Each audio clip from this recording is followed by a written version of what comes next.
So here we are, it's April 16th. The theme is post-COVID.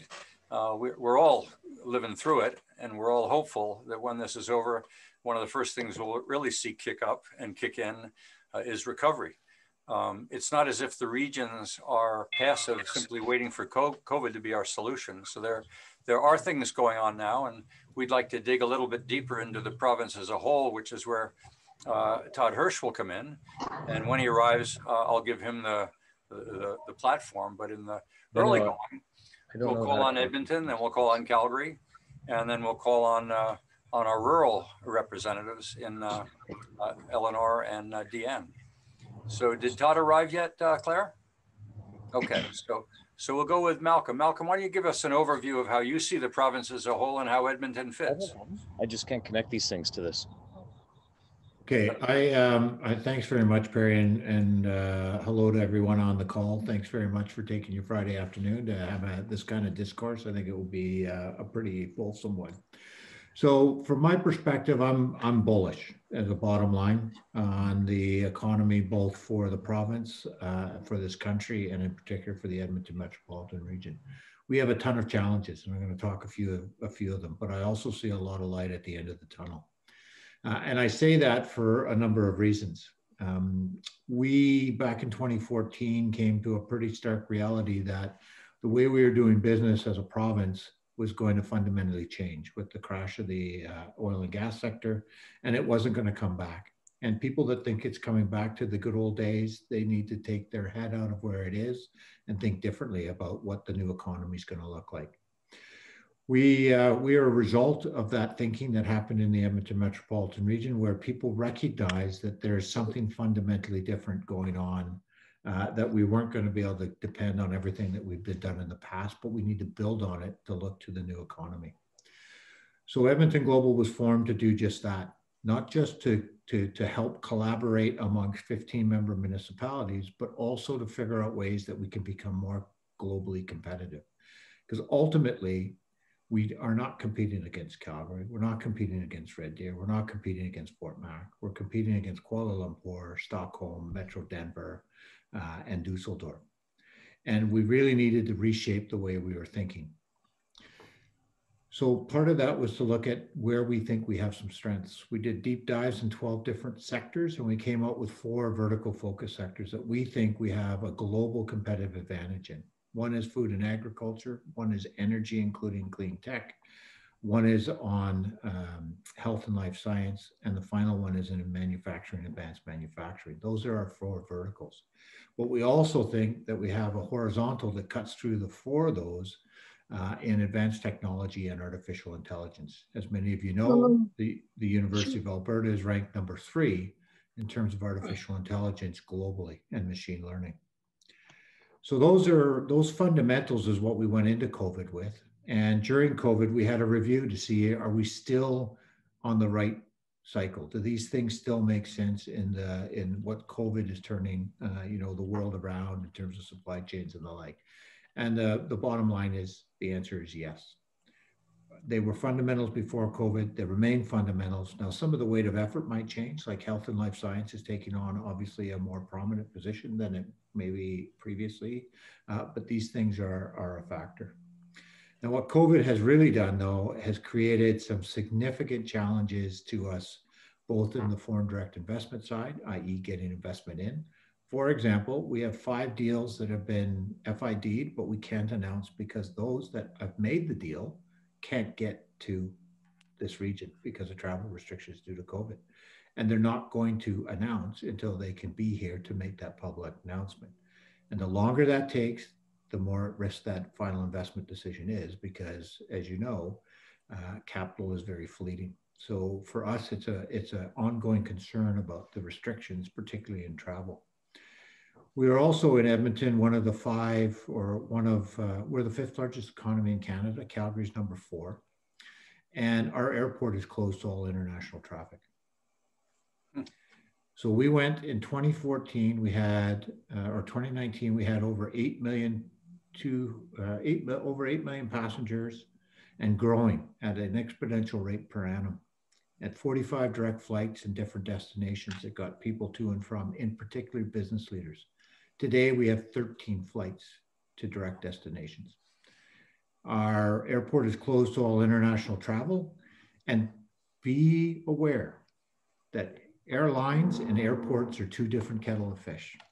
So the fact that our airport is closed is not impacting the airlines as significantly as the airports, because those airlines can flex planes to and from places. So if they're only servicing 4 airports to international traffic, that's fine. The challenge that Edmonton has is that these airlines are already planning flights for 2022 and 2023. So that means they're setting their flight patterns, and we're not in the mix right now. So our recovery, our ability to recover, to get flights into San Francisco, into New York, into Europe, is in jeopardy right now in Edmonton if we can't get them back. And that is my most immediate pressing concern because of COVID. However, there are a number of other things that, as we know, we think that are very strong for us, and we continue to focus on. So food and agriculture, and this is where Mary and I are working closely together because we think a pan-Alberta approach is important. Innovation and tech is another one that Mary and I are working very closely together because, again, and she'll talk more about this, but we think we have some real strengths as a collective pan-Alberta approach. And then things like hydrogen, logistics, and biopharma are all where we think are transformational opportunities that are coming about and are being accelerated because of COVID. Excuse me, Malcolm. Yeah. Todd wants in, Claire. Go ahead, Malcolm. And if I would just leave one point about that I'll leave as a thought. It's one of the most important things that are occurring, I think, in this transition and where we're going to be from where we were, is this internationalization or global view of businesses, that we can be globally competitive and that we can do it from here, even if we're reaching out to the world stage. So I think we both regionally, provincially, and nationally need to get more aggressive in the international space to understand that we've got products that people want, and we just got to start marketing them. And with that, I'll sum up. Thanks very much, Barry. Barry, Todd Yeah. isn't showing up on my screen at all. Could you maybe give him a call or something? He may be linking through the wrong web address, but I'll pick that up. Just to probe a little bit further, Malcolm.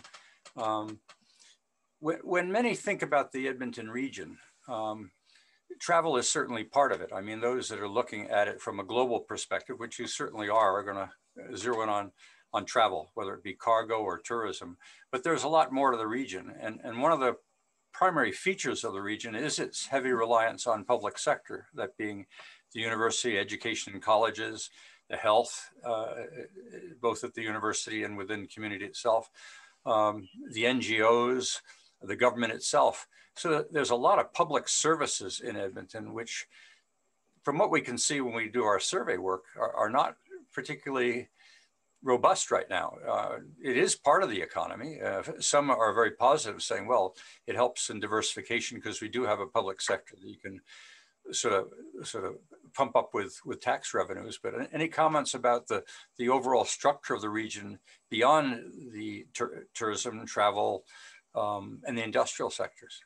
I think, the reality is we are the seat of government. We're the capital of Alberta. We also have 7 post-secondary institutions that have at any one time 130,000 students going through their doors. We graduate 20 to 30,000 students every year, depending on the year. And both, as you know, 50% of all the post-secondary cuts that occurred this year in Alberta occurred at the U of A. So the U of A, which used to be a top 100 R&D university in the world up until last year, is no longer. So the cuts are having significant impact. They're laying off 1,000 people out of the University of Alberta. Multiply that by the other 6 post-secondary institutions, there is impact. We have the highest unemployment in Canada other than Newfoundland. We're at 11.2%. But that unemployment number doesn't tell you all the story because, as you know, we have the 2nd largest manufacturing parks of their type, fabrication in North America. We've got a number of other strengths that continue to offset some of the diversification challenges that we have. But the reason why our unemployment numbers are high is because we have such a young population. We have lots of people coming into the job market. Oh, and we're still growing.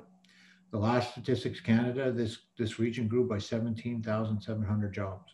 And yet our unemployment rate's still at 11.2% because of that growth, net migration, and new people coming into the workforce. So there's a bit of a good news, bad news story about the job and the unemployment mix. So I think, as government continues to shrink, whether that be institutions or whether the government itself, that will always continue to be a bit of a challenge. But on the side, when those governments grow, they also suck up a lot of people out of the organization. So unemployment is a factor. Diversification is a factor, which I think we have a little bit of an advantage on. And some of our strongest industrial partners don't employ a lot of people. The industrial heartland, as you know, has $40 billion worth of sunk infrastructure in it right now. It's the largest petrochemical cluster in Canada, but the average full-time employment up there is quite low relative terms. And so these are the balances, capital intensive, job light. So that's just part of the equation that we've got to deal with. I remember Mike Percy recognizing the phenomenal impact of the construction phase of the oil sands, and I would imagine the construction phase of the heartland as well, create a lot of construction jobs. And we're certainly seeing a lot of renovation, that type of residential construction and housing. What about the construction sector? So as you know, we've got a mainstay here, right? If you look at the corporate head offices, PCL, Ledcor, Stantec, they are based here. Now, PCL is an $8 billion a year private company. They used to do about $2 billion worth of business in Alberta alone because of the sectors you've just mentioned, Perry. Yep. Right now, as of last year, they're doing about $180 million, but they're still an $8 billion a year business. So they're finding deals and opportunities in other parts of the world, but they're still headquartered here.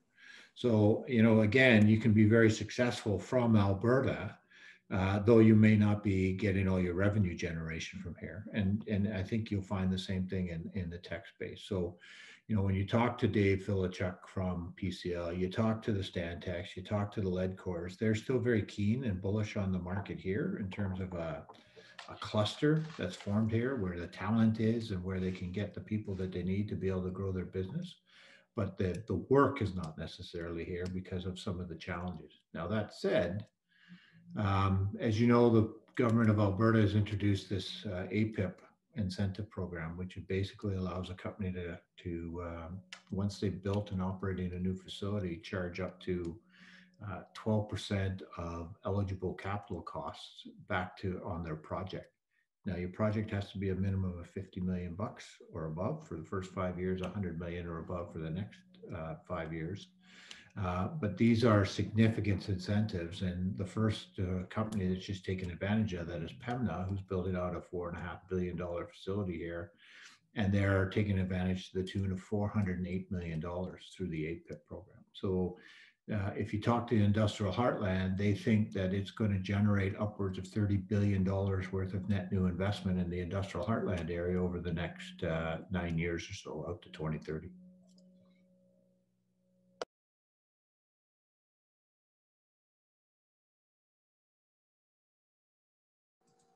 Perry, you're muted. Blame it on me.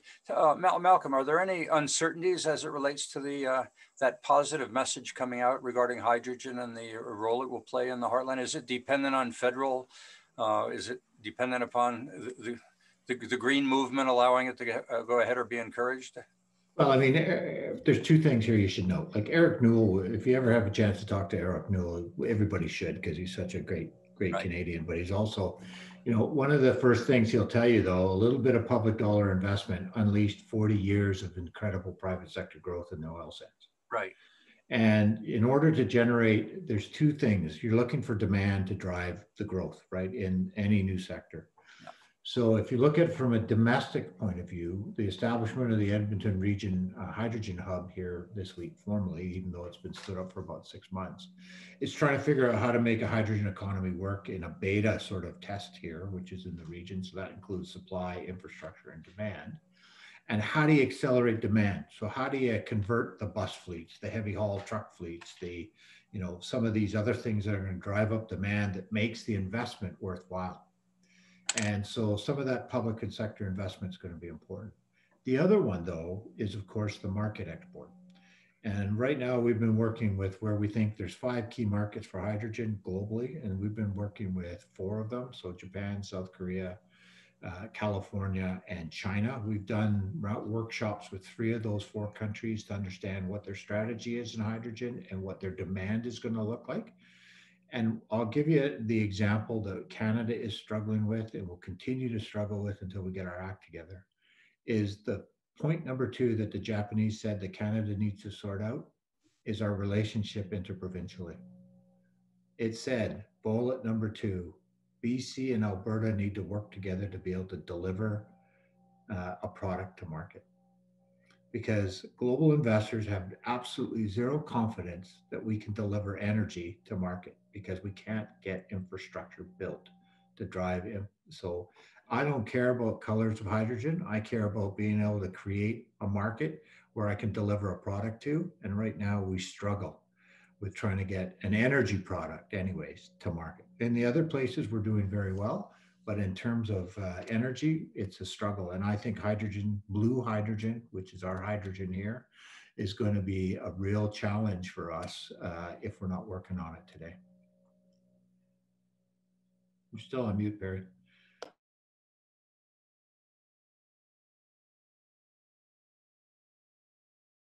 Okay, I'm here. Let's kick into Mary.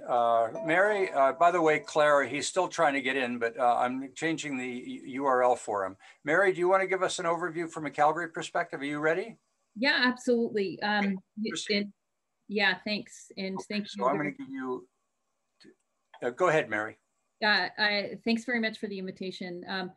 You know, I would just start off by saying, you know, that we've been kind of waving the flag for a new strategy since the late days in 2016 when we did an assessment of our downtown core.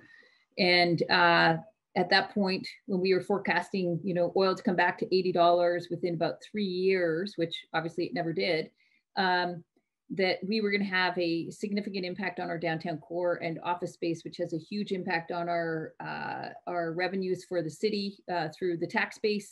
And at that point, we were forecasting that we'd have a $7 billion impact in assessment value in downtown Calgary. And right now it is about $16 billion assessment value and value drop in downtown Calgary. And so, you know, we're sitting at about 30% office space vacancy right now in downtown Calgary. And so the reality is we know that we have to do something with our downtown core. And I'm going to come back to that. But when we realized those numbers, we went to the city pretty quickly and said, look, we need a strategy to diversify our economy, because there is without a doubt, even at $100 oil, that the energy industry is just not going to be the job creator and the office space filler that it has been in the past. It just won't be the mega job creator because it had buckled, it had battened down the hatches. It was producing, you know, more with fewer people. And the reality is if we were going to fill office space and create jobs and drive employment in our city, that we had to create a new strategy. And so, you know, we worked with the community leaders, 1,800 Calgarians, and created a strategy called Calgary in the New Economy. And it was unanimously approved by our city council back in 2018. And I really like to say that because there's not many things that have been unanimously supported by our city council in ever. So it was quite an accomplishment all in itself. And at the same time, they also gave us a $100 million fund to accelerate the strategy of Calgary in the New Economy. And so obviously the new economy speaks to Industry 4.0, which is the digitization of industries, whether it be with autonomous systems, AR, VR, robotics, artificial intelligence. I mean, the list goes on. And so, you know, we always say that technology is no longer a sector. It is a way of doing business, and it goes across all of our industries. And we have done research that recently indicated that the digital spend, so digital spend, meaning digital spend for startups, startup tech companies, but also enterprise-wide organizations, it's going to be about $20 billion, $20 $20 billion of investment in digital technologies across all sectors in Alberta by 2024. And so if you think about that, and you think about the application of technologies on the sectors we excel at, whether that be energy, agriculture, transportation, logistics, aerospace, and increasingly so for both Edmonton and Calgary, health solutions, the impact of those digital technologies is absolutely profound. And it means that our talent base isn't quite what we need it to be. But more importantly, if we do embrace these advanced technologies, then we're going to solve some of the biggest problems for the world. And that's what our vision is for the strategy, is for smart people to come to Calgary and stay in Calgary, apply innovation and these advanced technologies to solve some of the world's biggest challenges, whether that be cleaner energy, safer and secure food, improved transportation of people and goods, and increasingly so better health solutions. And that's why we're also anxious to get the best 5G connectivity across our two cities in particular, but also across the entire province. So, and if I look at what's happened, even this year in oil and gas, obviously we've seen a lot of consolidation just so companies can survive, which has resulted in more empty office space. And it's encouraging to see a boost in both oil and gas prices and an uptick in capital investment. But I think what's more notable is non-traditional partners coming together to embrace these technologies and take these leadership roles in whether it be ESG or lower carbon fossil fuels or carbon capture and storage. And of course, in Edmonton in hydrogen, but also in renewables. And I think it really points to the changing energy future and Calgary and Alberta's undeniable opportunity as the center for global climate action and for clean tech. But we're seeing also groundbreaking innovation in other sectors. And so, obviously life sciences, our Opportunity Calgary Investment Fund, our $100 million fund, we supported a life science innovation hub. And that life science innovation hub is pumping out dozens of companies. And then you think about, we're about to open up the newest and largest standalone cancer center by 2023. And that's going to help us with our diversification strategy by people taking kind of our key assets and really, bright ideas that are emerging in our cities and try to create clusters. And so, I always joke that says, when I'm in the nursing home, the Life Science Innovation Hub is going to be, the life science and health in this province is probably going to be quite a cluster, hopefully just in time for me to get in the nursing home. But of course, we're seeing that happen across agribusiness. We're seeing that happen across aerospace. We're seeing it happen across fintech. And then one that's near and dear to our heart is film and television, which we own and operate a $28 million film center. And, of course, film has gone, we were the first jurisdiction in North America open post-COVID, or during COVID, I guess is probably a better way to say it. And film and television has been going gangbusters. So, we had obviously a big announcement with HBO, and because the government of Alberta fixed the tax credit, we've been able to secure bigger productions. And so we're pretty excited about that. And the reality is that, this year, 2021, we've seen a steady stream of positive headlines, whether it be, Emphasis that we attracted to our market with 500 jobs, LodgeLink, which is Black Diamond, who did a pivot and created a technology that's creating 600 jobs in Calgary, to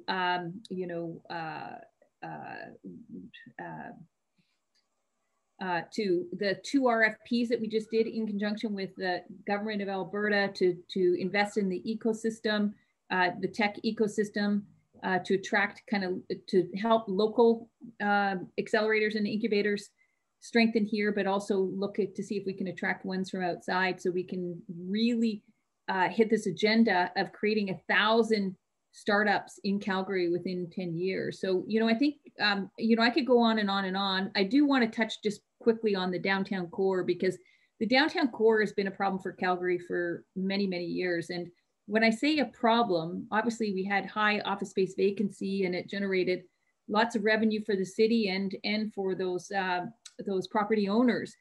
But we've always complained about vibrancy in our downtown Calgary, and vibrancy is really where we need to focus. That the city has for decades kind of been, it's been kind of humming during 9 to 5, and then it's been kind of Sleepy Hollow from 5 to 9.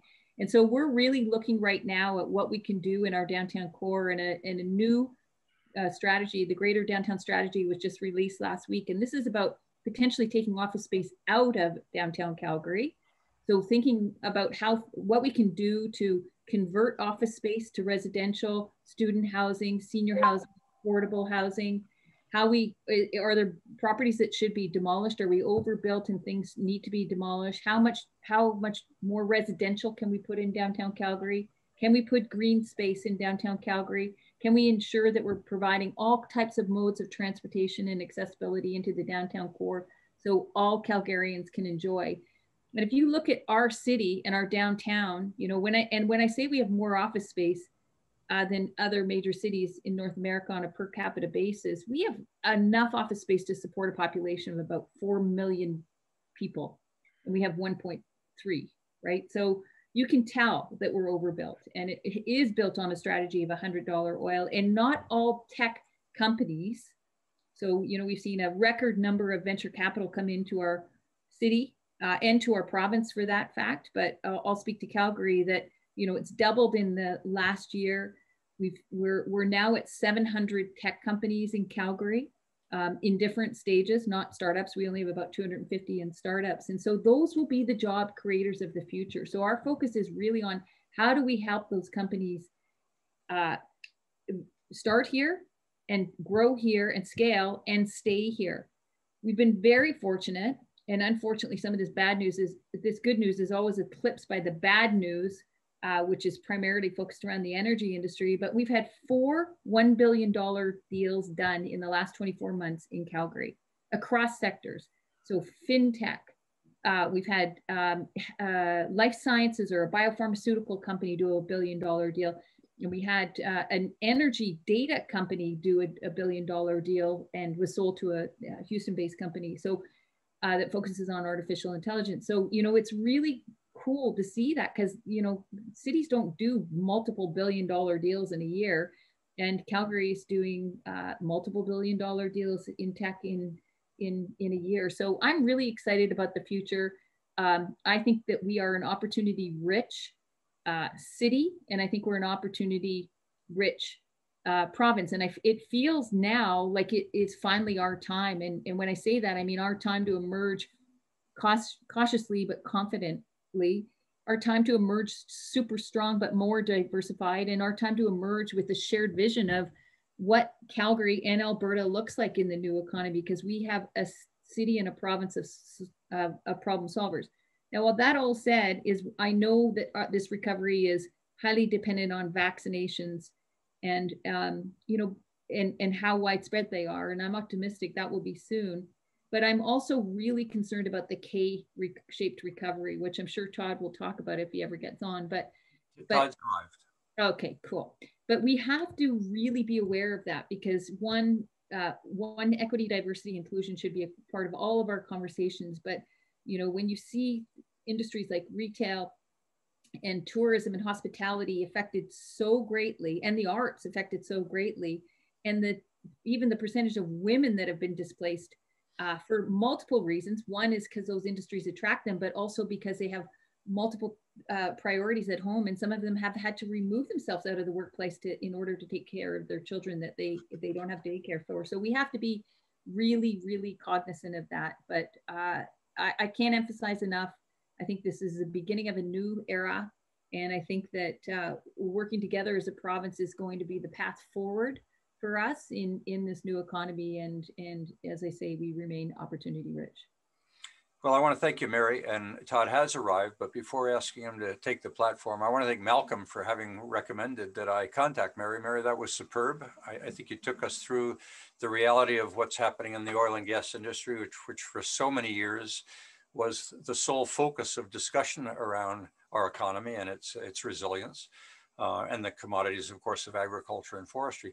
But what you touched on at the end is the one item that has really excited this group over the last few years, is what we've called personalization, and that is the capacity of data, or of what's called the digital economy, which has no borders. You don't have to have rail and pipelines and air to move data. And you can be part of a global economy from Didsbury, Alberta.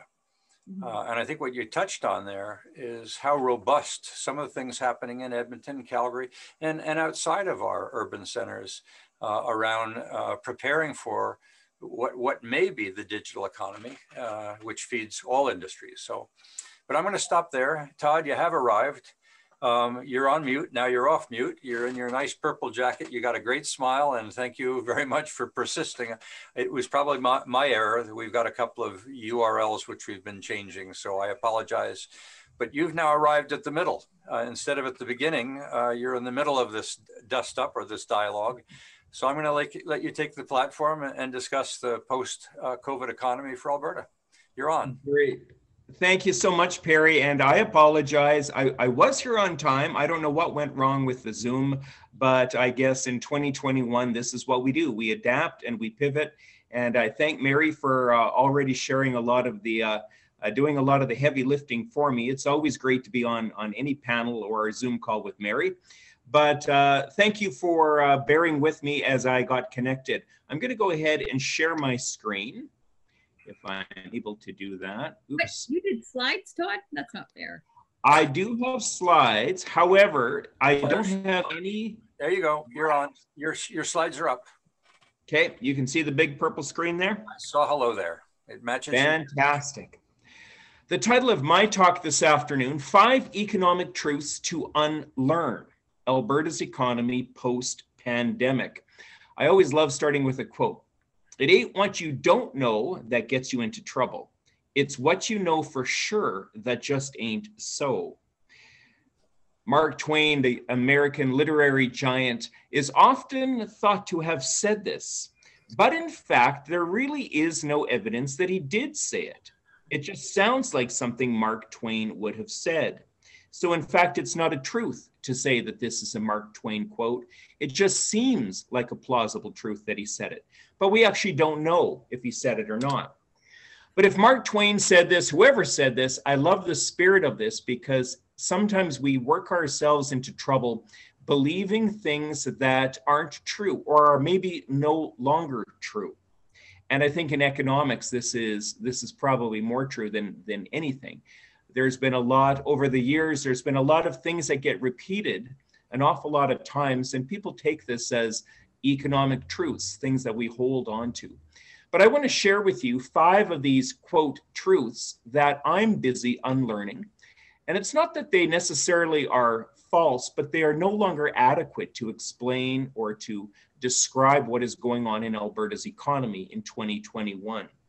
And then I will finish the presentation with a brief outline of our most current forecast for Alberta's economy at ATB Financial.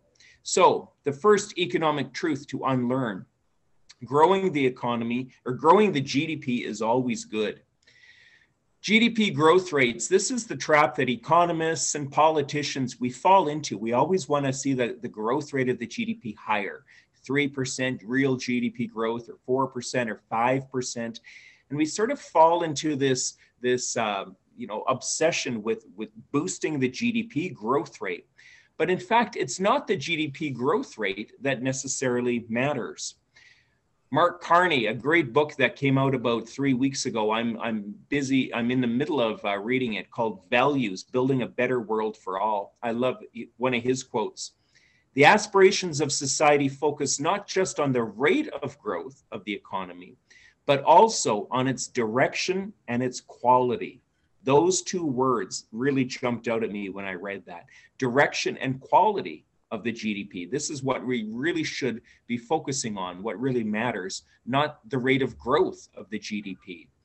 Let's dive into both of these words and get a better understanding. The direction of the GDP or of the economy.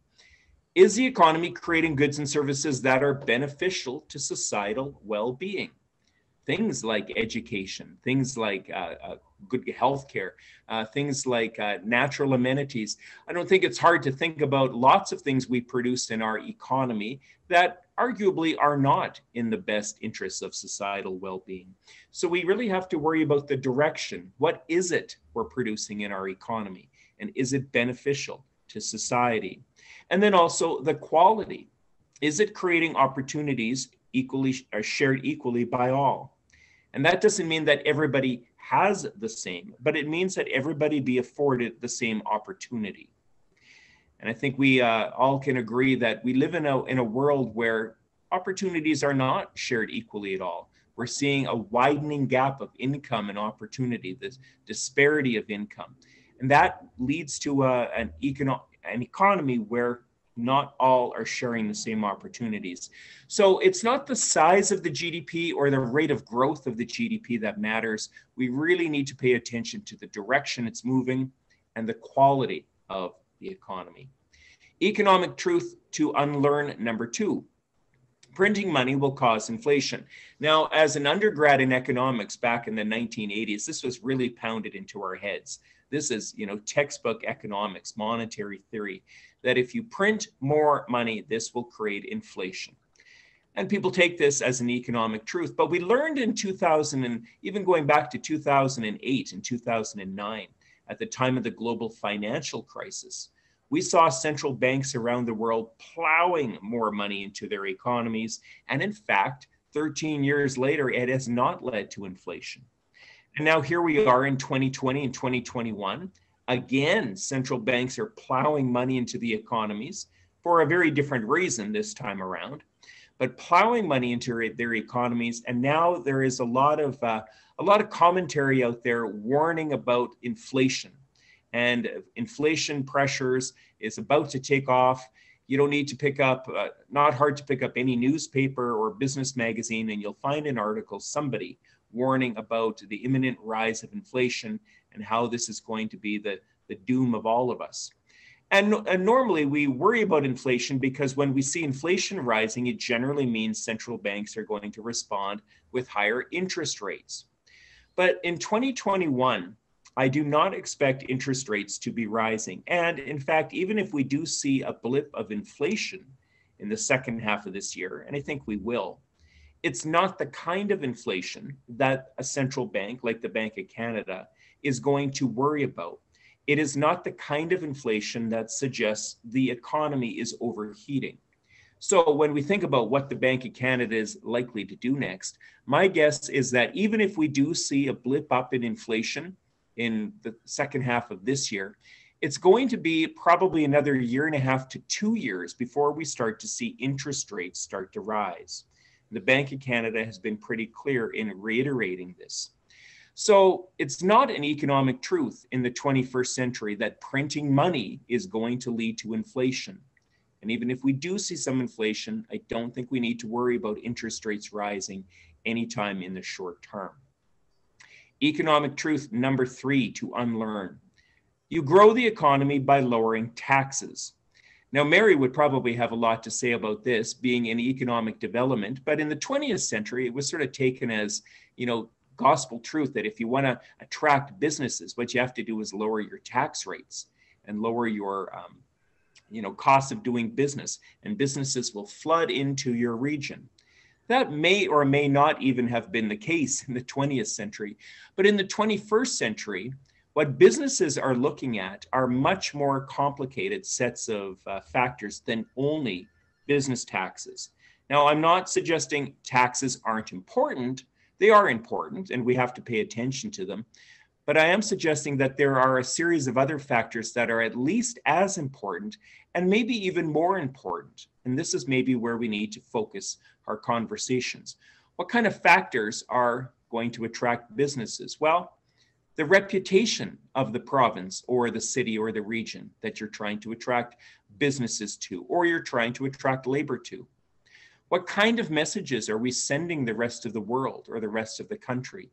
Are the values that we are portraying, are those values in alignment with the values of businesses and individuals who might want to look at relocating to your region?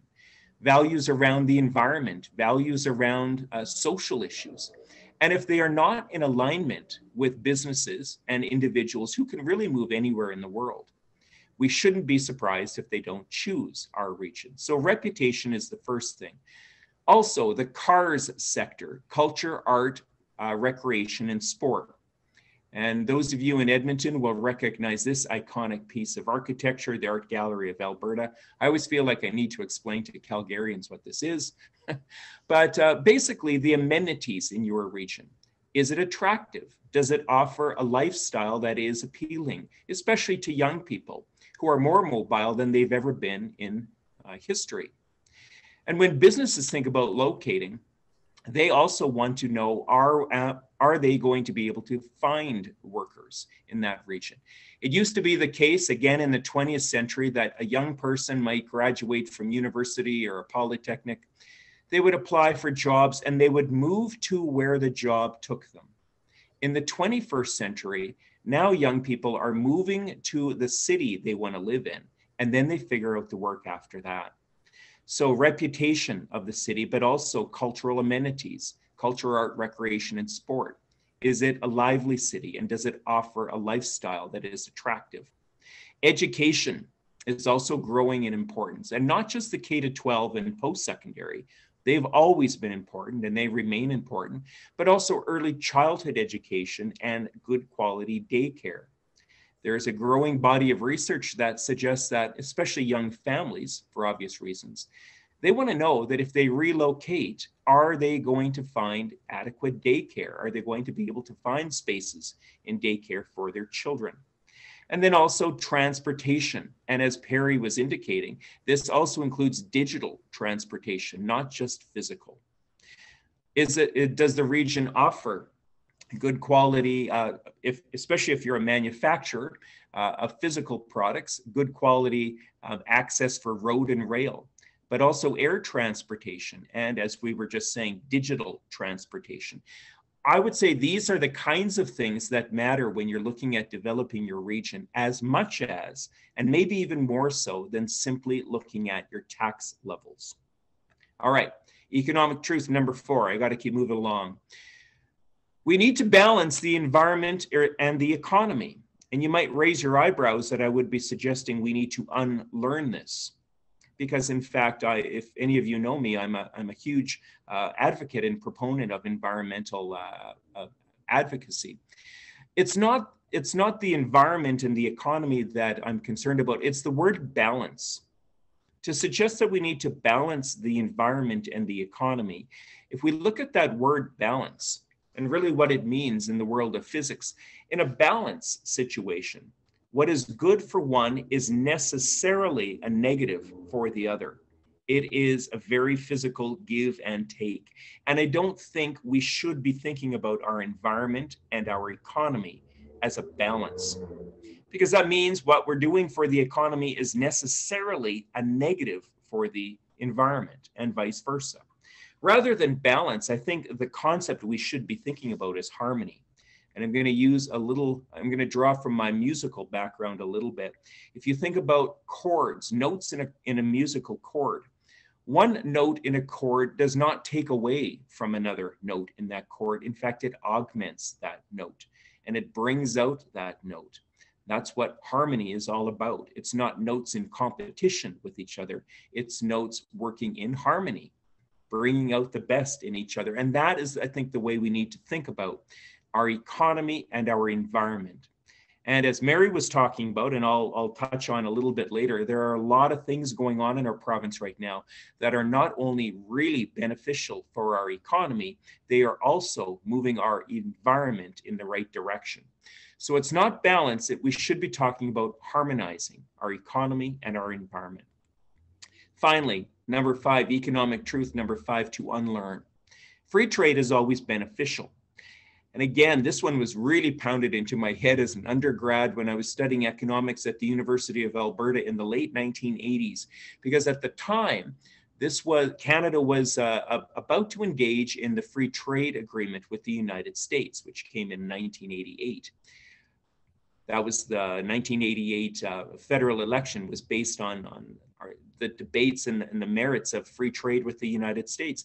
But as an econ grad, this was really pounded into our heads that, free trade, liberalizing trade lifts all boats. And in fact, it does lift all boats, but only if the boat is structurally sound. If the boat is not sound or is full of holes, in fact, it is not lifted. So I remain a proponent of global free trade agreements and liberalizing trade, but we have to recognize, even though trade liberalization does lift national economies, it doesn't always lift every individual within those national economies. And between roughly the end of the Second World War and about the turn of the millennium, that second half of the 20th century, trade liberalization was the flavor of the month. Every country was recognizing the economic benefits of tearing down trade barriers. And you were seeing these big trade regions like NAFTA, like the European Union, like the Trans-Pacific Partnership, and all of the work of the World Trade Organization in liberalizing trade. But then somewhere in the early 21st century, the tide started to shift. And because not every individual in every economy is being lifted by liberalized trade, we started to see a movement pushing back against trade. And when we think about our two largest trading partners, China and the United States, the trade irritations between these two giants, this has been ongoing ever since, probably the better part of 15 years. It at least goes back to President Barack Obama. Of course, it accelerated under President Trump, who had a very bombastic style in dealing with China. And it continues today. And Canada, we are not in a great spot, caught in the middle of this trade war and this diplomatic war between China and the United States. And we've got a lot of skin in the game. These are our largest trading partners.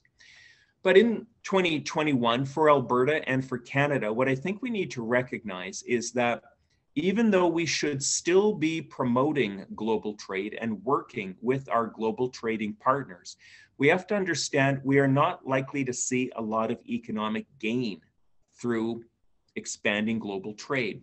We should be pushing that direction, but there is more resistance to global trade these days. Rather than looking externally only, I think we are probably wise looking more internally to some of those untapped domestic markets and domestic supply chains that maybe we have looked over in favor of, going global. So again, I don't want to sound like I am anti-trade, because I am certainly not. I'm just suggesting that we can no longer rely strictly on expanding our global trade partners in terms of expanding our economy. So just to summarize and move to conclusion, it's the direction and quality of the GDP that really matter, not just the size or the rate of growth. Interest rates are unlikely to rise, even though we might see some inflation pressures building in the second part of the year. It's not the kind of inflation pressure that the Bank of Canada is going to be concerned with. It's the reputation, the quality of life, and the transportation, including digital transportation. These are the things that economic regions are built on, not strictly on who has the lowest tax rate. We need to think about harmonizing the economy and environment, not balancing them. And finally, growth is going to come perhaps more from domestic markets rather than looking strictly at external global trade. So with that, I want to wrap up quickly with a quick snapshot of our most recent Alberta economic outlook. We are expecting 4.1% GDP growth in 2021. Now, after I just made a big deal about, you don't want to focus only on the rate of growth, 4.1% is actually pretty good. In a normal year, that would be, if we see 4.1%, that'll be the fastest rate of growth Alberta has seen since 2014, 7 years. But we have to think about this in context. 4.1% GDP growth only gets us roughly halfway out of the hole that was dug for us in 2020. So even at the end of 2021, with 4.1% expansion, we will still be a smaller economy than we were pre-COVID. The COVID vaccinations are continuing. Of course, there's all sorts of bumps on the road along the way. This has been enormously frustrating, I think, for everybody. Lots of finger pointing going on. I know that, but you know, at the end of it, we have no experience in trying to vaccinate the entire planet. So even though we want to push for these vaccinations as quickly as possible, we do have to be patient. We do think the economy will gradually reopen sometime in the second part of 2021. And I've been pushing this back in time. Now I'm thinking we might see, you know, the partial reopening by summer, but probably not a full reopening. I'm guessing now till maybe January of 2022, because the process of reopening is going to take some time, and none of this goes in a straight line with COVID, as we've seen. The energy sector is roughly stable. We're seeing the best oil prices we've seen in more than a year. In fact, someone was just pointing out a year ago, right now, oil prices were negative $37 a barrel, US WTI. Today they're around 63, so about almost and even $100 higher than they were a year ago. And the prices where they're at, they're not bad, but we're not expecting a lot of growth out of the energy sector, more stability. The extra profits, or the money derived from these higher prices, we expect most oil companies are going to be applying that to repairing some balance sheets, some paying off debt, and also some merger and acquisition activity. Now, from an industry point of view, that's really positive. You know, you want these companies with balance sheets in good shape. Mergers and acquisitions are always, this is how companies gain efficiencies and become more productive. The trouble with it is that even though we're seeing some stability in the energy sector, we're not likely to see a lot of growth in employment. So that is, I guess, from a labor point of view, from Alberta perspective, a bit of a drawback, but our energy sector will be emerging from this in better shape. The growth, there's growth in lots of sectors, and I know Mary outlined already quite a few of them. I want to highlight 4 of them, and this does repeat a little bit of what Mary said. Technology and digital. Now, we've always had a tech sector in Alberta, but it's really just been in the last, I would say, 5 years that it's really starting to take off. Yeah, we are early days compared to Waterloo or Austin or Vancouver, but you know, we shouldn't compare ourselves to that. We should really just compare ourselves to where Alberta was 5 or 10 years ago. And here we are seeing steady growth. In 2020, we did see, as Mary said, we saw a record amount of venture capital going into that tech sector. And we expect 2021 also to be good. Agriculture and agri-foods. Agriculture has always been a backbone of this economy, but we're starting to see more diversity in the crops that we are seeing being raised in Alberta, and also agri-foods, the food and beverage processing, which right through COVID, maybe because of COVID, but we saw a lot of strong growth in locally produced food and beverage as consumers continue to place a premium on securing locally produced food and beverage. Renewable energy, when we think of that, often we'll think of wind and solar. Wind energy, by the way, the first wind farm in Alberta 28 years ago. I mean, we can't even think about this as an emerging industry anymore. It's already a stable and mature industry, but other more emerging or renewable energy sectors in their infancy, geothermal and hydrogen. Hard to say right at this point where they'll go, but I do think for both of them, there's a tremendous amount of potential for growing of both of those in Alberta, and we're going to see that this year. And clean energy technology. Again, as Mary outlined some of the examples, this is where we are applying really bright ideas and good technology in addressing some of the challenges in our traditional hydrocarbon sector. Carbon capture, utilization, and storage is probably the very best example, but there are others. All 4 of these sectors and others, it's not limited to these 4, but we are excited about the growth. There are a couple of risks to our forecasts that I always like to keep in mind. One is the severity of this 3rd wave of the pandemic that we're in.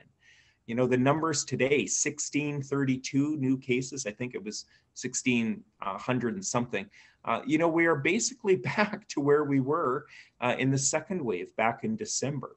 And some of the epidemiologists are saying, you know, this third wave could be the worst that we've seen so far. So by no means are we out of this pandemic. It is now a race between these waves of the virus and the variants and the vaccination process. And then also another risk is vaccination anxiety. And this is one I confess I do worry about quite a bit.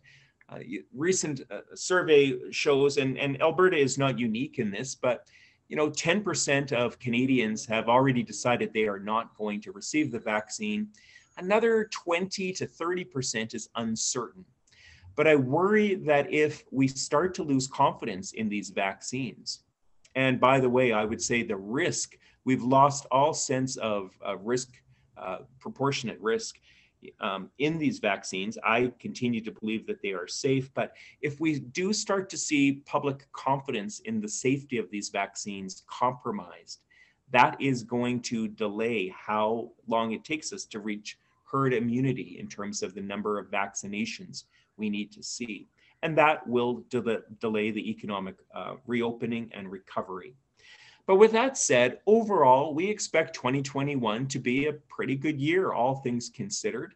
It is a rebuilding year. In a lot of ways, we're starting not quite from scratch, but we're starting from a really low level after COVID really knocked the wind out of us.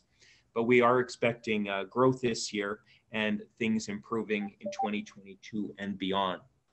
With that, I want to wrap up a really quick plug for a new book that I just launched about 3 weeks ago called Spiders in COVID Space. This is a sequel to a book I launched in 2017, which was called Spiders in Space. This book captures some really inspiring stories of Alberta businesses, of Alberta not-for-profits, all of them that during COVID were able to pivot in a really compelling and a really interesting way. And then we identify some of the traits that are present in that adapting process. If you're interested in the book, it's $15. You can either visit my website, toddhirsch.com, or just drop me an email at my email at the bottom, and we'll work it out. With that, Perry, I will return to you. Oh, I was. I mean, the principles that you laid out are critical, I think, for all of us that are in Alberta, and to understand their relevance at this time. And where there have been myths, they ought to be blown up and take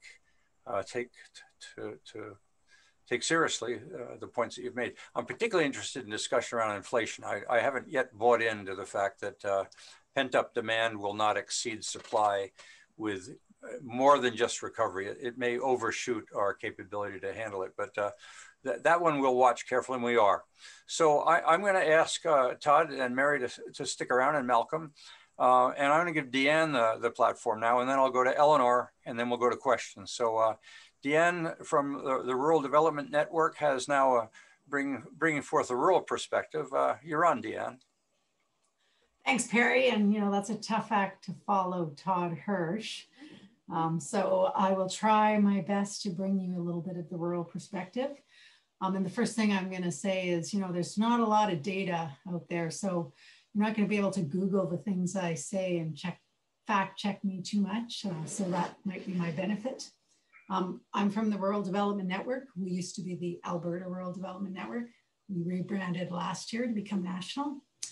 We work on a number of issues in rural communities. We build affordable housing.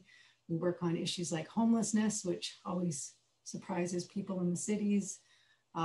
Increasing access to services doesn't look the same in rural, but we think rural Albertans also deserve to be receiving the same services. We work on things like increasing immigration, community economics, sustainability, and data collection, because that's, as I alluded to, it's an issue in rural communities, and it's hard to make good decisions if you don't have good data. And as an aside, we work on agriculture now. Last year, we merged with the Agriculture and Food Council of Alberta. So I'll quickly define rural, because nobody ever knows what that really means. So generally speaking, for sure, it's outside of Edmonton and Calgary. But generally speaking, it's outside of the 7 largest centers in Alberta. And 1.4 million Albertans live outside of the 7 largest centers. So it's a lot of people who are living in rural Alberta. What we're seeing is a bit of a mixed bag. And right now, COVID is the big unknown. If you're watching the news, you're going to know that many smaller communities, counties, municipal districts are experiencing much higher per capita COVID rates than Edmonton and Calgary are, in the several hundred persons per 100,000. So that's the big unknown right now, because it's exploding, and most of those smaller communities do not have anything near the healthcare capacity that you'd see in Edmonton and Calgary. So they're all getting shipped to Edmonton and Calgary to self-isolate or to be hospitalized. We're seeing some really interesting things. A survey came out of Abacus back in February. This is a Canada-wide survey, but it showed that now 53% of Canadians don't want to live in a big urban core. So they want to move out of the big urban cores if they're not already out of them. So we're seeing a huge increase in demand for housing in rural communities. And affordable housing has always been an issue in rural communities. There's a lack of rentals. If you're on a low income, minimum wage or near job, it's pretty hard to afford to buy a place. There's not a lot of rentals. That's getting even worse. Prices are skyrocketing for existing building, and new buildings are going up. So that's a good thing and a bad thing for the smaller communities. Malcolm talked about how we're not going back to the good old days, and I totally agree. And the rural communities that are embracing that, we need to look forward, not backwards, are the ones that are being successful, and they can be very tiny little communities. And I like to bring up the example of Ontario, Alberta, which probably no one has heard of. 26 people in the last census lived there, but they have doubled their school population. They have increased immigration by dozens of people. They're starting new businesses. They're cooperating with neighboring communities. They are a shining example of how rural communities can reinvent themselves and thrive, because they don't have anything special going for them. They're in the special areas. And if you know anything about the special areas, they're called that because it is a very challenging place to live. And the government used to do a lot of incentives to get people there. So they're not Banff, they're not Jasper, they're not places that people flock to. So if they can do it, we think anybody can. I think it was Mary who talked about the fact that women and youth are being disproportionately affected by COVID. And that is extremely true in the smaller rural communities. We are seeing even less opportunities for daycare and fewer jobs. While there's some bright spots, a lot of the more traditional service-oriented businesses in rural communities are shutting down. We're seeing actually an increase in things like abandoned structure fires. So is it people trying to make way for something else or collecting on insurance? I can't really say, but people are resorting to extremes.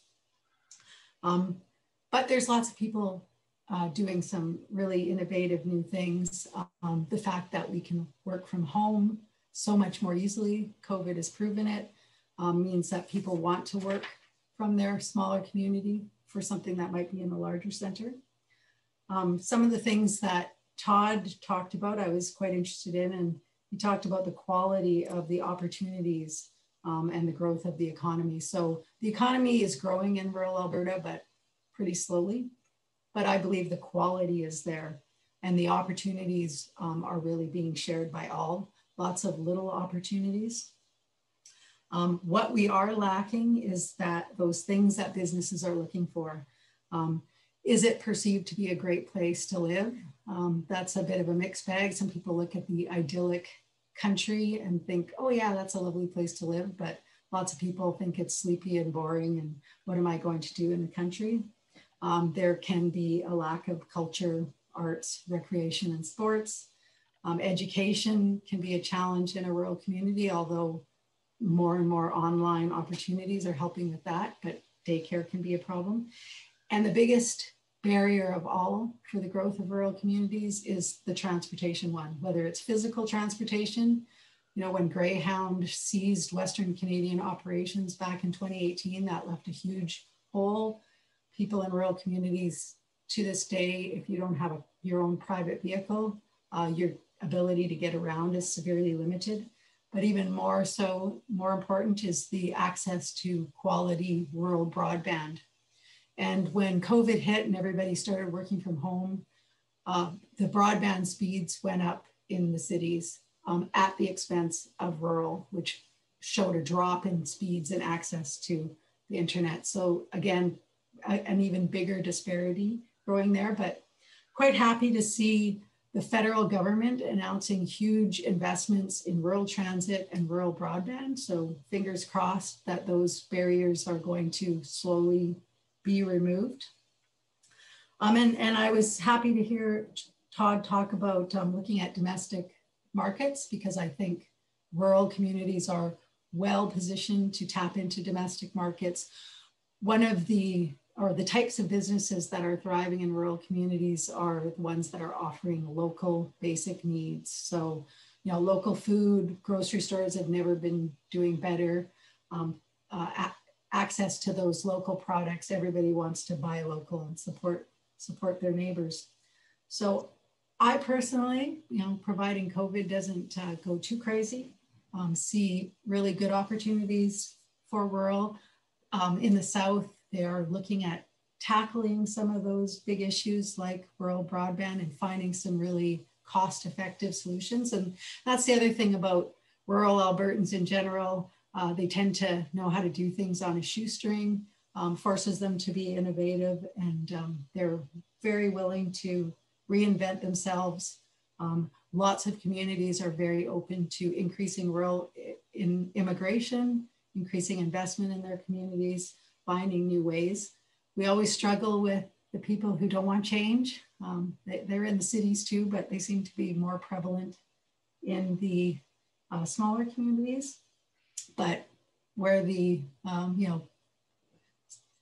change-oriented heads prevail, we're seeing some really exciting new things, even so far as a community that wants to build an aquarium. And I only recently learned or realized that there isn't really an aquarium between Vancouver and Toronto, because we don't really count West Edmonton Mall, sorry, Edmonton. But there's lots of good things going on in rural Alberta, and I'm sure Eleanor will have a great perspective too. So I look forward to hearing what Eleanor says. Great transition. Thank you, Deanne, very much. And in fact, what's fascinating is there is such diversity in the issues and in the approaches and the positives that are occurring across the rural areas of the province. What I find fascinating is how different Southern, Central, and Northern Alberta are. And it's hard to speak to them as one, because in reality, they are each very different from one another. And that, to some extent, that's why I've asked you here, Eleanor, to give us a perspective, whether it be of Southern Alberta or of the differences that exist between the rural regions. So you're on, give us your perspective, if you can do it in about 5 minutes or so. I absolutely can. And thank you for inviting me to join here today. And for those who don't know me, my name is Eleanor Miclette. I'm the Manager of Economic Development for the town of Canmore. And since this morning, the new Vice President for Economic Developers Alberta. So happy to be in that role as well.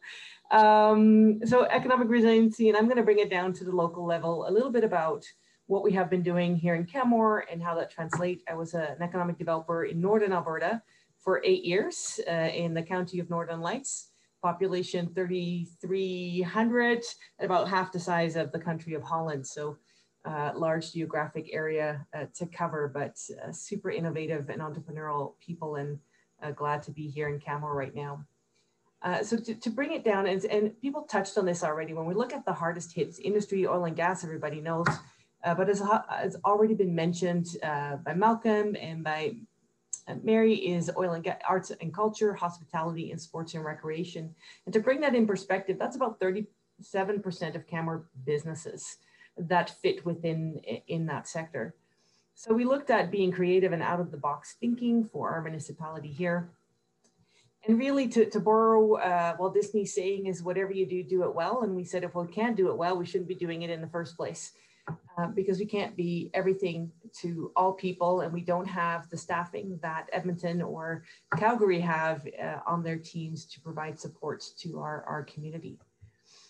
And a lot of things have been seen in other communities as well, and this was borrowed from the Grand Prairie region, is the business-to-business voucher program. How do you build resiliency? How do you build capacity for businesses that are struggling, and how do you help them move beyond COVID-19. And one of the things that IEDC, so that's the International Economic Development Group, as well as Economic Developers Alberta, have stated that 1 out of 4 businesses that are forced to shut down will not reopen. And we have had a lot of businesses that have been forced to shut down in multiple waves throughout the pandemic. And we're seeing that again now in the 3rd wave as that grows. So how do we build that resiliency in different ways? This program for us worked really well because it didn't only attach them to local experts in their field, like accountants, to help them access grant programs that were complex and diverse, but it also helped them build resiliency in moving to what does the future look like for me?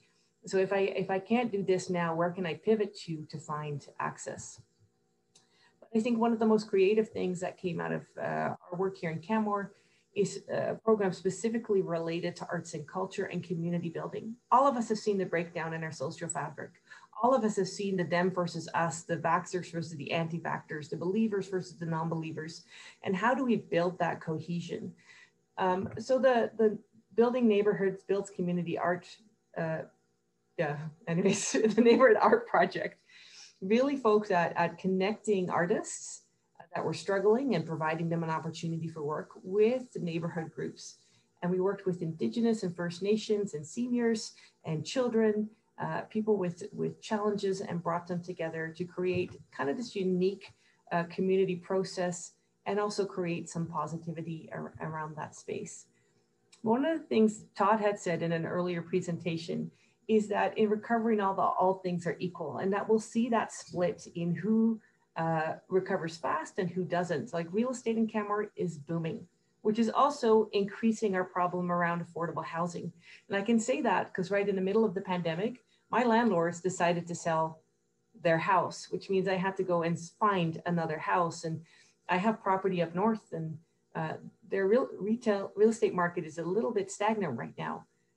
So that means I'm still renting, and that challenge is for real. And so that we get VAMWAR, we have people like Todd had mentioned earlier, people going to a location for the location and not necessarily for the job. And Canmore in 2019 had a lot of attention around people living in their vehicles in what was dubbed VAMWAR.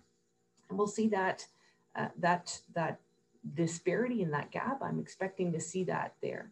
But I will also say our community's been very resilient. We've had in the last 3 months, 90 businesses start up. 90.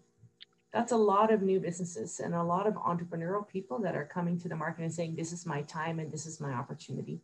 And so it's good to see those things. And so what's been important for me in rural Alberta, in Northern Alberta, and here in this area is to build the networks, to tap into other areas. Like Calgary has a great ecosystem that we can tap our innovators into. We see that in building entrepreneurship from the start and from the base ground up here.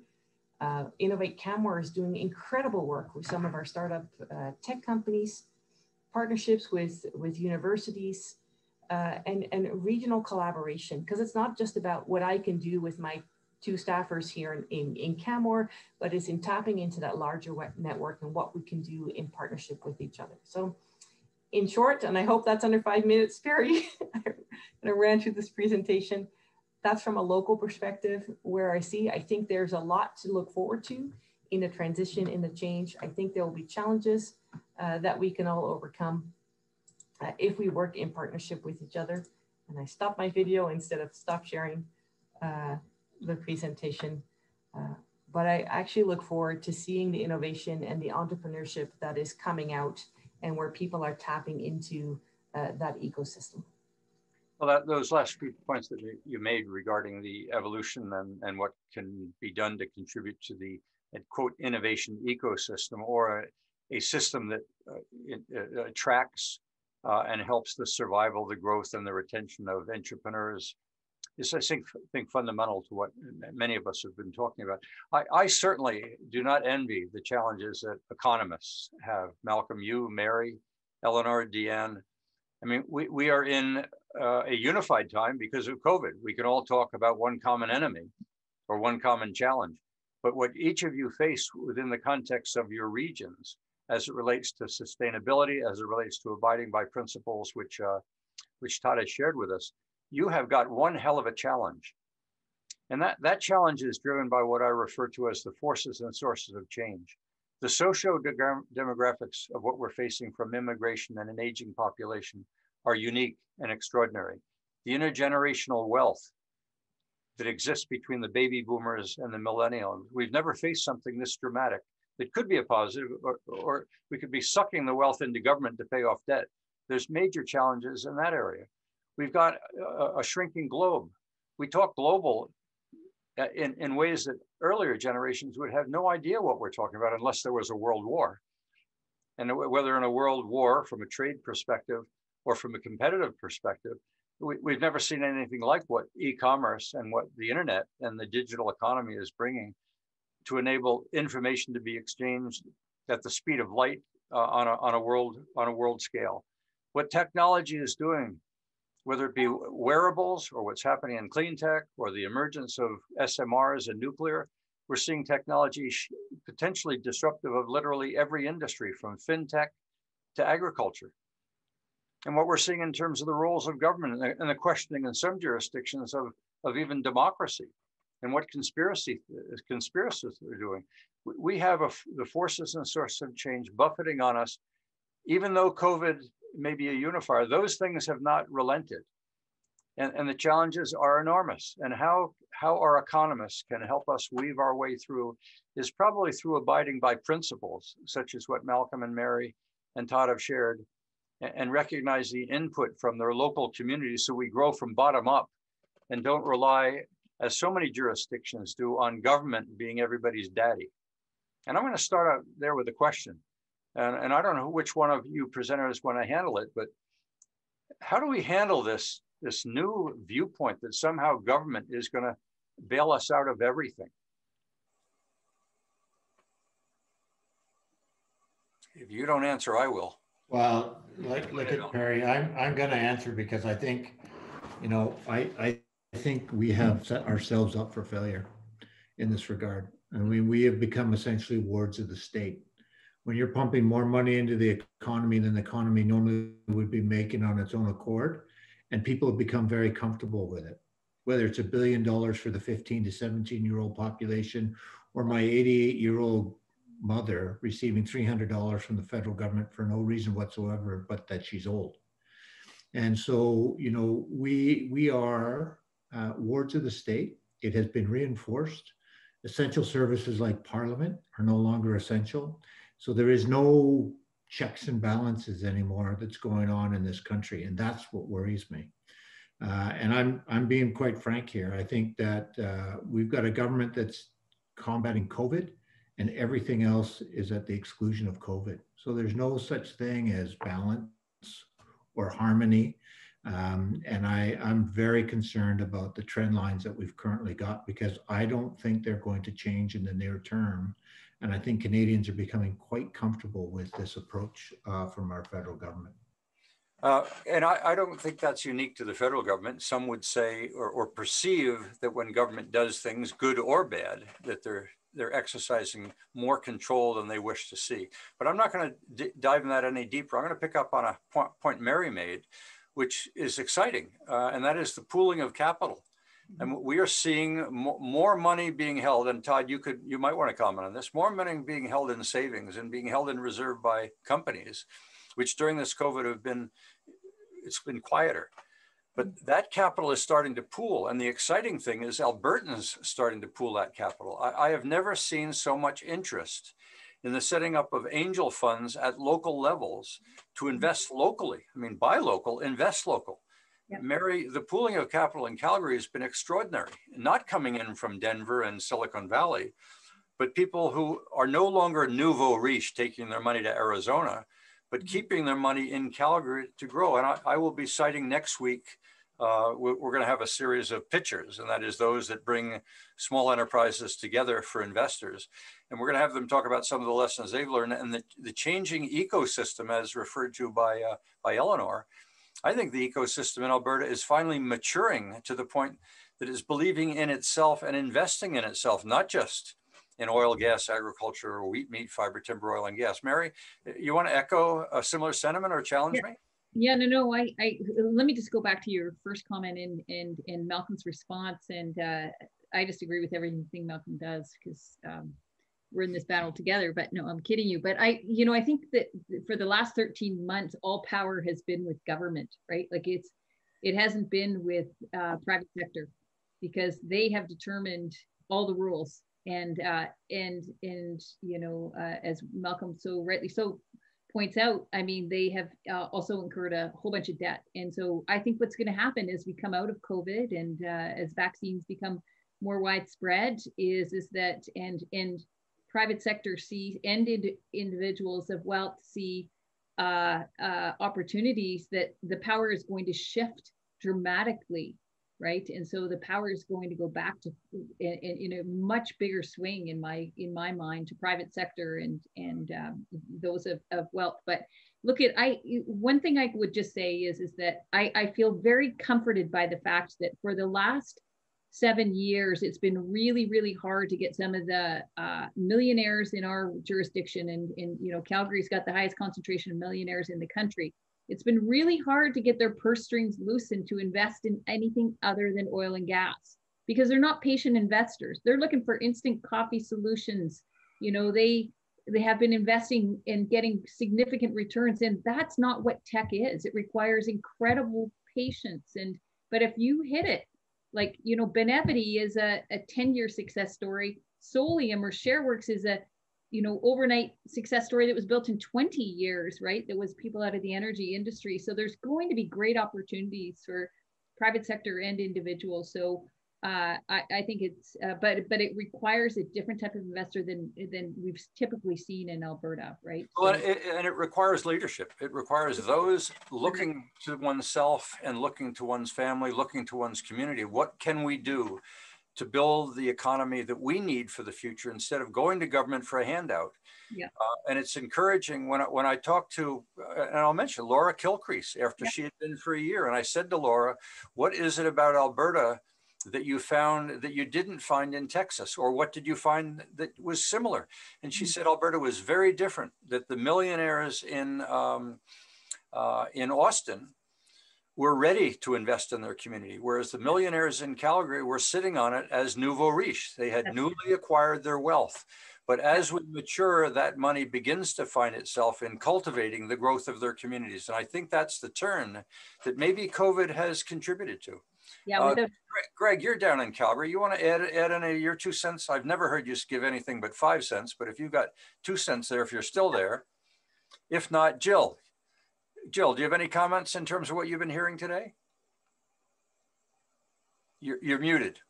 Yeah, I know. Yes, I am really excited about what I'm hearing today. And I've been listening to a number of different updates on Advantage Alberta and our Calgary economic development announcements. And I'm speaking and wanting to advocate for developing our human resource of our new post-secondary graduates. And I know that they play such a key role that the better the opportunities we as a business community or as a larger community can provide for them to get them to engage, to get them to seed our local economies. They're the ones that are willing already to live, work, play downtown. And some of the larger issues that we want to address seem to me to keep funneling down to creating these opportunities for our new Gen Z post-secondary graduates. So I'm really excited. I think the momentum is shifting, and it's an all hands on deck. And I know that this new generation wants to be a big part of the go forward as well. Well, I think you've touched on something that was raised by Eleanor too, and that is we've got to do a better job of bridging our public sector and our private sector. Our institutions in this province have sat in isolation from community and enjoyed the handouts that they get from government. And our universities are a perfect example. We've got phenomenal research universities in this country. But the bridging of the talent and the enterprise and the innovation that sit in those centers and finding its way into community is the challenge really of community. I know we've asked the universities to be different, but I think communities need to do a better job of attracting that talent and bringing it into community. But I'll leave it at that. Roy, you've asked a question of Todd. Todd, you're still there. Can the province utilize ATB as more than just a bank, making use of its crown structure? Maybe you could elaborate on what that question means for the audience and answer it. Well, that's quite a question. I guess, the obvious answer is yes. ATB Financial, we have a single shareholder, that is the province of Alberta, and by extension, Albertans own ATB. And the province is free to ask ATB to do what it wants as the owner of the enterprise.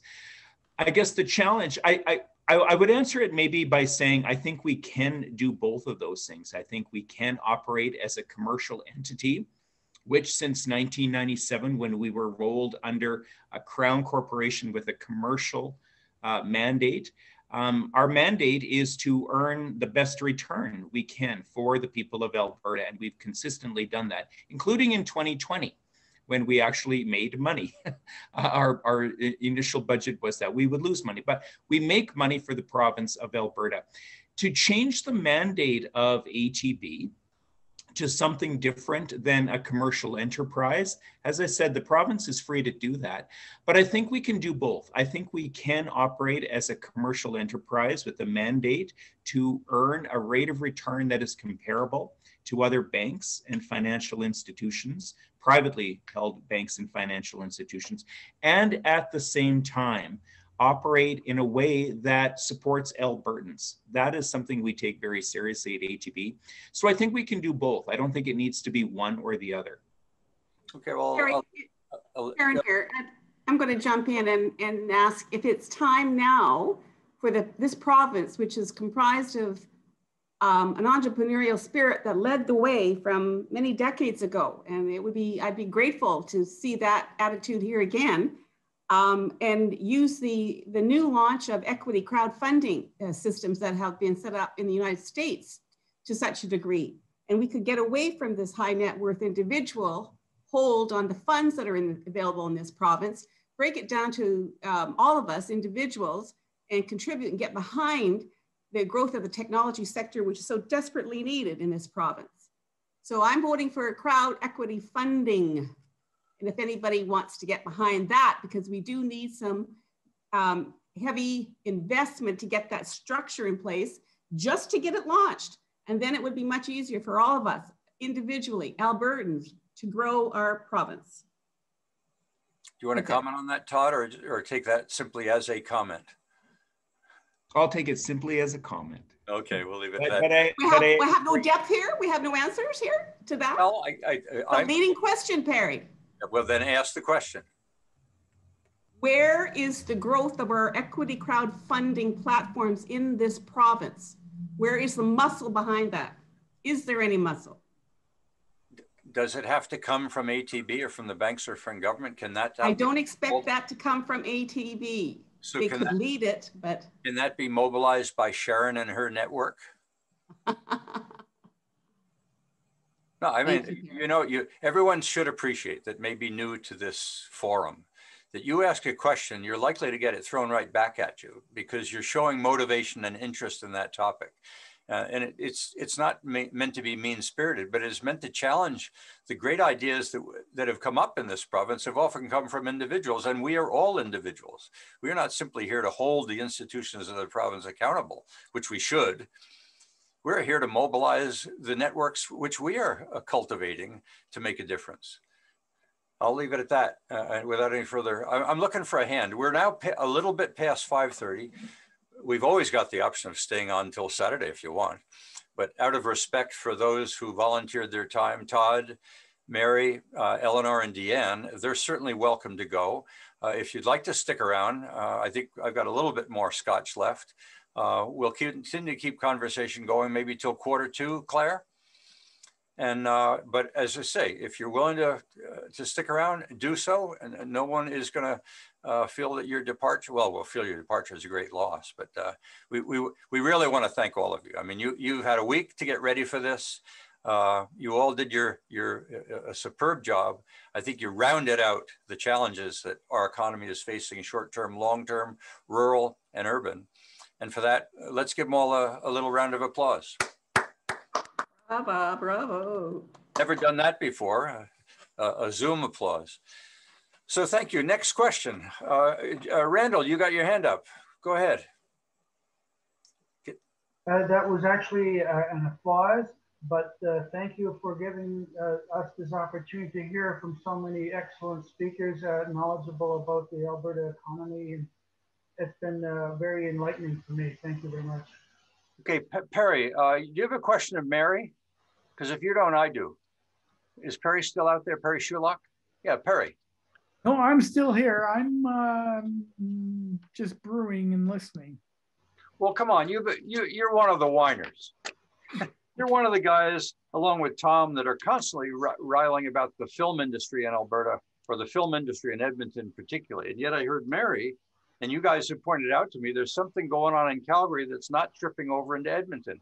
Why not? And could we learn something or collaborate with Calgary in order to revitalize all of those that are around Edmonton that have the talent and the interest, but seem to be going nowhere? Well, so Mary, there's a question embedded in there. Yeah, there is. The one thing I do know there are people trying. There are ideas rippling forth. And a lot of times, all it takes is support to get over that hump. And I think that's part of the challenge. We have the organization, the ESIO, which has been limping along, to say the least, trying to find its foundation. And so there's not really a mechanism of support. And hopefully until now with this new CEO put in place, we're hoping that that will change the trajectory of the city. The one thing Calgary does have is this fellow named Luke Azevedo. And I have to say that he's probably one of the main mixers out there that has pulled in a lot of the work into Calgary. And because he's aggressive and quite progressive. And we just haven't had that here in Edmonton for the past 10 years. Yeah, I don't disagree with you, Perry. I think there's two things. And Luke is, he works with me. So it's really important that I acknowledge, like, he is a hustler. There's no question. But he will tell you that the last 10 years haven't necessarily been easy either, right? And, you know, if you think about the crews in this province and the vistas, with, you know, the one thing Calgary has that Edmonton doesn't have is the urban, rural, and mountains within a 1 hour drive, right? And so we're obviously going to always do a little bit more in Southern Alberta than maybe in Northern Alberta, but I still think Northern Alberta has more opportunity than it has been able to tap into. So having a hustler is a really good, important. Obviously, we know that film and television is greatly impacted by the tax credits, and we finally are at a place where the tax credits are competitive. You know, and I think, you know, Malcolm and I have believed very firmly that a rising tide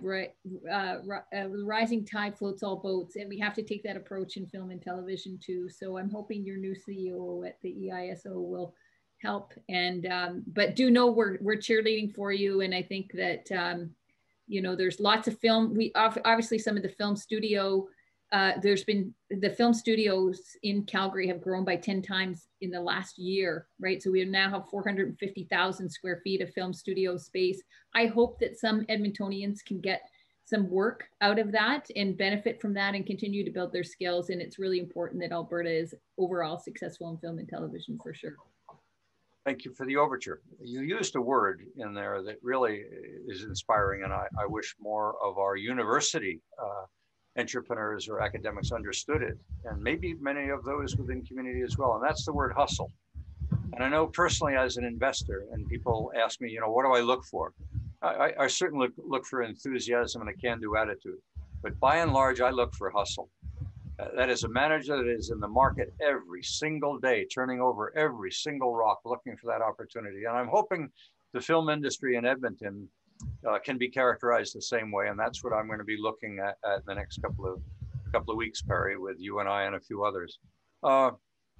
Ling, you got a question here from a global perspective, or Dale? Anyone else have a question? Other than that, we're getting into wrap-up time. I'm looking for a question. Anybody got their hand up going once? So I have a question for Mary, and I think. Go ahead, Ling, and then I'll call on Eleanor. Yeah. So we see a lot of news about, you know, helping the starts in the cities and attract investment from outside. I think we should, as a city, you know, Edmonton, the Calgary, and the rural community, pays more attention to, you know, local startup and local business, and to help us grow, not just looking, you know, people from outside. And that's something, I guess, maybe a wishful thinking, or maybe just a common. No, I think you're bang on there, Ling. I think that, you know, our Opportunity Calgary Investment Fund, there's the perception that all we do is use it to attract companies from outside, but the majority of our investments have actually been locally based. And so I think that our biggest opportunity and why we're interested in investing in the ecosystem accelerator incubators is because we know we want to grow local companies. And in fact, we bought Startup Calgary because it was on its deathbed about 3.5 years ago, didn't have any funding. And we brought it into our organization for that reason alone. We wanted Calgary-based startups to grow, and we put 20,000 people through that program, local people through that program. And as a result, we've grown into the startup community in Calgary to 250 companies, right? And so we want to grow that to 1,000 within 10 years, but we see the majority of those startups coming from Calgary-based people, right? It's not about just attracting the startups here, which is a strategy that Montreal takes. Like they try to attract a lot of startups and have a whole bunch of funds to be able to do that. We don't have those kind of funds here, right? So Ling, this seems to be something going on provincially. At the last survey we did in the fall, for the first time in 5 years, we saw an uptick in the sentiment associated with the innovation ecosystem. It certainly was viewed as weak, continuing to view it weak, but for the first time it broke away from the rating on what the economy looked like. So there's something going on in Alberta's approach, and probably Calgary is exemplary. And I know that Tech Edmonton is now being closed down. And that is probably a product of someone making a judgment on whether or not it has been delivering on what its objectives were. So what will come out of that, what Phoenix will be derived, we have yet to see. But I think the sentiment that you've expressed, Ling, is bang on, and that is growing, keeping alive and retaining that technology and those entrepreneurs. And we need entrepreneurs that have succeeded to be training entrepreneurs that are in the startup mode. That's all part of retaining that knowledge and that capital in that local region to grow. We heard Laurie Schultz last week, where she just sold Granify for $1 billion. And the challenge to her is to keep that $1 billion in Vancouver to grow another round or two of investments. We saw Austin doing that, and we hear Calgary doing the same. And we're hoping that Canmore, rural Alberta, also view that the survival of their own local communities may come from within more than from without. Bill Howell, you've always had a good wrap-up viewpoint. Bill, do you have something that is on your mind has been stirred today? Go off mute. You're still muted, Bill. Going once, going twice. Does that work? Go ahead. Does that work? Yeah, go ahead. Can you hear me? Yes, I can okay. hear you. Yep. I have to profess my own incompetence because I'm very interested in Ling Wang's. I have only worked with massive organizations, either large international corporations or Canadian federal government. And living in Ottawa for half of my career, North Mitel, Newbridge Networks, the defense and university and government research profit hubs, those are all huge. I really don't understand Ling Wang's perspective and how are you looking to leverage up into the next level or billion? Are you looking to develop the next generation? What really makes a difference to you in terms of support and help or catalyst for business that you're looking for? That part I really don't have a good feel for. I think I can probably have that conversation with you offline, but in generally, I think one of the challenges I hear many small entrepreneurs experience is while we actually having developed some useful innovative solutions, we look for local the big buyer, the ATBs, the government, the cities, to more open its door for social procurement, for our local procurement. We're not really looking for money for government to do, helping local business to survive, but more for grow, having the opportunities, and that's what a lot of local business are look for.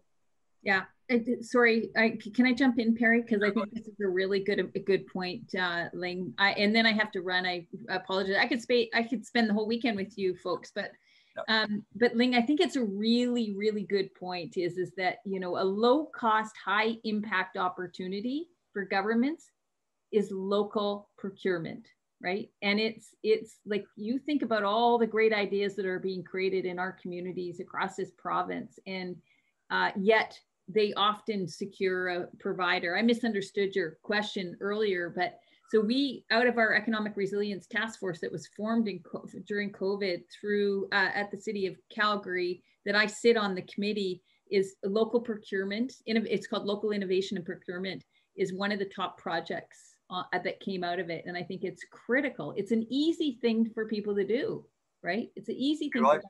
I've got 5:45. I will thank everyone. I am going to wrap it up though with a few comments on procurement, because it is a hot topic. We did a study a couple of years ago, and neither the administrators nor the contractors feel at all positive about the procurement processes as they've been exercised in our municipalities, our province, and our federal government. They have been compromised by social objectives. They have not been economically focused. They have not been focused on local jobs. They've often been compromised by low price, which come in from the US. I just heard of a major contract being let by Alberta Health Services to a US contractor, where we have more than adequate capability of meeting that contract here in Alberta, but we're not getting adequate points or compromise. And they argue that the free trade legislation doesn't allow this. So Manitoba's been doing it properly. BC's been doing it properly. We in Alberta have to learn how to use this public procurement system to get ourselves into the future. But this was not a session about public procurement. That's just a piece of it. I think we'll dedicate one of our sessions to that topic in itself, and we'll distribute the report. The next week, by the way, for those of you that would be interested in another round, I've invited several managers who manage pitch sessions. And that is bring entrepreneurs to the table from the university and from community to talk about their initiatives and put them in front of investors. I'm going to be asking them about what lessons they've learned, about what's working and what's not, and whether anybody who wins a pitch session is really deserving of anything at all other than an applause for a good show.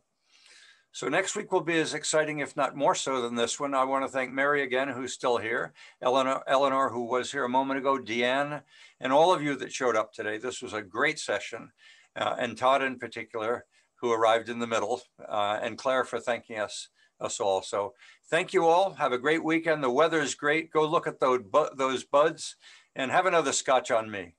Take care. Okay, thanks. See you. Bye-bye. Bye-bye, everybody.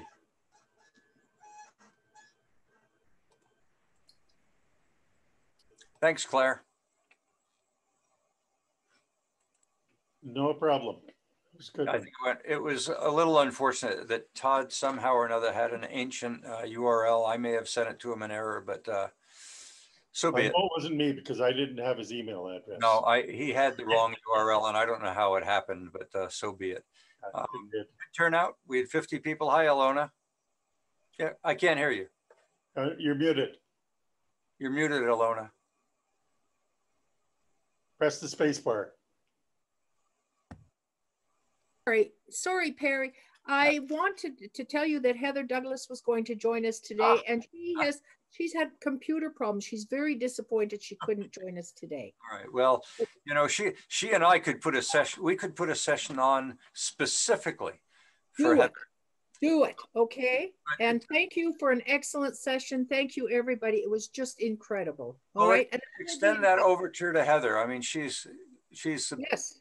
The brightest redhead I've ever known. So okay, I will extend that. Thank you. Thank you. Enjoy the sunshine, everybody. Thanks, Randy, for hanging in there. Any concluding observations, Randy, that relate to how we're doing this or any other future topics?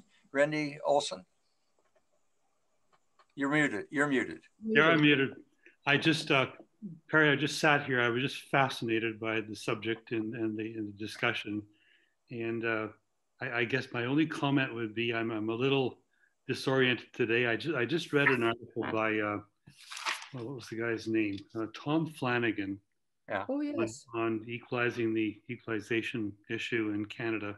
Right. God, it's upsetting when I think of all the opportunity we have here. Yeah. An incredible province and just how we're being pummeled, virtually pummeled by this equalization issue. I feel so helpless. Randy, I am so aligned with the need to get an open discussion, and I was hoping that the provincial government would initiate a discussion around Alberta's role and place in Confederation, because I did not want to get caught looking like a radical off on the right or the left. Of taking the initiative on this topic. This topic is so hot and so relevant. Maybe we need to have it when there's an election. But I mean, I am more than ready to get a team together to have a healthy debate. And I wanted the debate to bring both sides to the table, as opposed to taking a position early, even though I may have a particular position.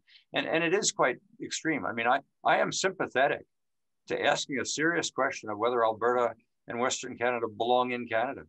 Is that the truth?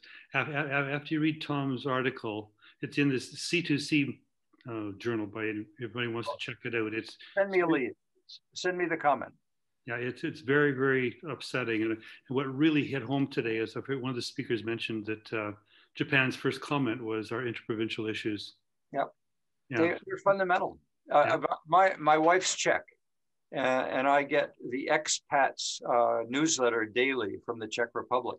And someone in the Czech Republic wrote a review and an analysis of what's going on in Canada. And it was so spot on about the leadership that we're getting in this country, particularly out of Ottawa.